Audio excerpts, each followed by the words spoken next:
Elə mövzunu da bu istiqamətdə davam etdiririk. Bizimlə birbaşa bağlantıda Demokratiya və İnsan Haqları İnstitutunun rəhbəri, hüquq müdafiəçisi Əhməd Şahidovdur. Əhməd müəllim, hər vaxtınız xeyir olsun. Hər vaxtınız xeyir olsun, Məmdə xanım. Və bildiyiniz kimi Rusiya-Ukrayna münaqişəsi ilə bağlı Amerika Birləşmiş Ştatları 28 bəndlik sülh planı hazırlayıb. Avropa İttifaqı da 24 bəndlik sülh planı hazırlayıb. Və sizcə bu sülh planlarından hansı Rusiya-Ukrayna münaqişəsinin həllində müsbət nəticə ola bilər?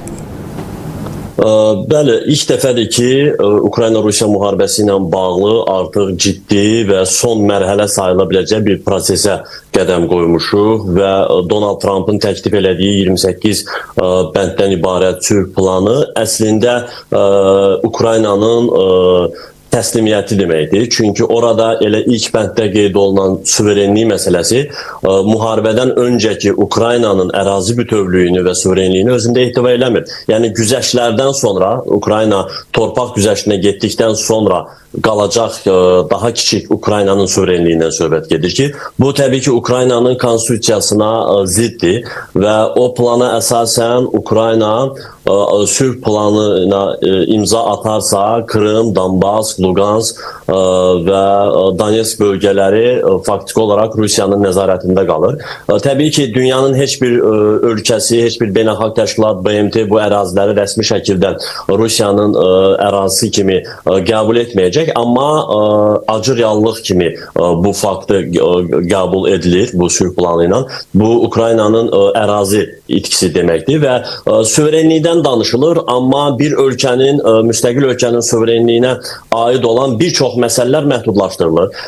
Milli ordunun sayına məhdudiyyət qoyulur. Donald Trump'ın planına əsasən 600 mindən artıq əskərə sahib ola bilməz bir ölkənin suverenliyinin məhdudlaşdırılmasıdır. Daha sonra Ukrayna konstitusiyasında Avro-Atlantik Alyansa inteqrasiya maddəsi çıxarılır və bir dəfəlik Ukrayna NATO-ya üzv olmaqdan, o yoldan geri çəkilməli olur və NATO-nun da nizamnaməsinə Ukraynanın heç bir zaman bu alyansa qəbul olunmayacağına bağlı müddəa əlavə edilir. Bunun ardınca bu sülh planı imzalanarsa Ukrayna heç bir halda Rusiyaya hücum edərək ərazilərini geri almaq barədə düşünməməlidir və ümumən Ukraynanın gələcək siyasi, iqtisadi, hərbi idarə etməsi siyasi şura adlanan və ABŞ, Avropa və Ukrayna tərəfindən idarə olunacaq bir qurum tərəfindən tənzimlənəcək. Yəni, belə çıxır ki, Ukraynanın gələcək müqəddəratı Ukrayna xalqının və hökumətinin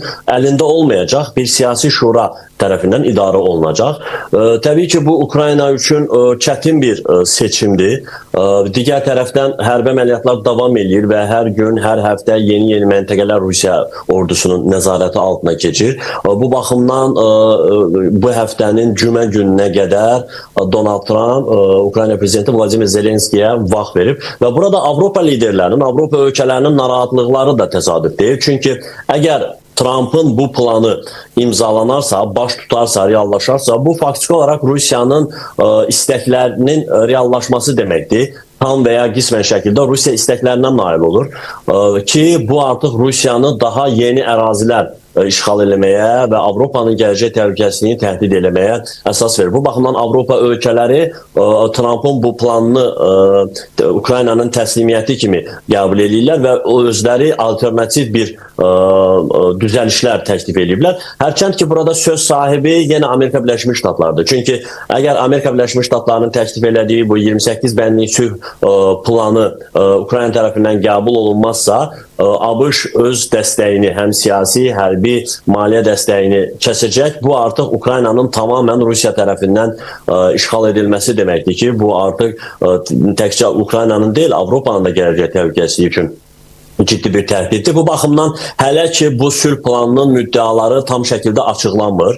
Amma zaman-zaman media sızdırılan bəzi maddələr var ki, bu artıq Ukraynanın gələcək müqəddəratını şübhə altına alır bir suveren ölkə olaraq. Nə əldə eləyəcək Ukrayna? Ukraynanın əldə elədiyi müharibənin dayanmağı olacaq, atəşkəs olacaq, hərbi əməliyyatlar dayanacaq, əsirlər dəyişdiriləcək, Ukraynaya yeni bir Avropaya inteqrasiya, Avropa İttifaqına, Avropa Birliyinə üzvlük vədi verilir. Avropa bazarlarına rahat çıxış, sürətli inkişaf vədi verilir. Dondurulmuş o Rusiya aktivlərinin milyardlarla dollar vəsaitin bir hissəsinin Ukraynanın bərpasına yönəldiləcəyi, Ukraynaya xarici, xüsusən də qərb investorlarının cəlb olunması vədi verilir. Yəni sözün qısası torpaq güzəşti qarşılığında Ukraynanın Avropa Birliyinə inteqrasiyası və inkişafı vədi verilir ki, bu əslində Ukrayna üçün bugün qəbul olunan deyil və sülh müqaviləsi imzalanından 100 gün ərzində Ukraynada yeni seçki keçirilməlidir ki,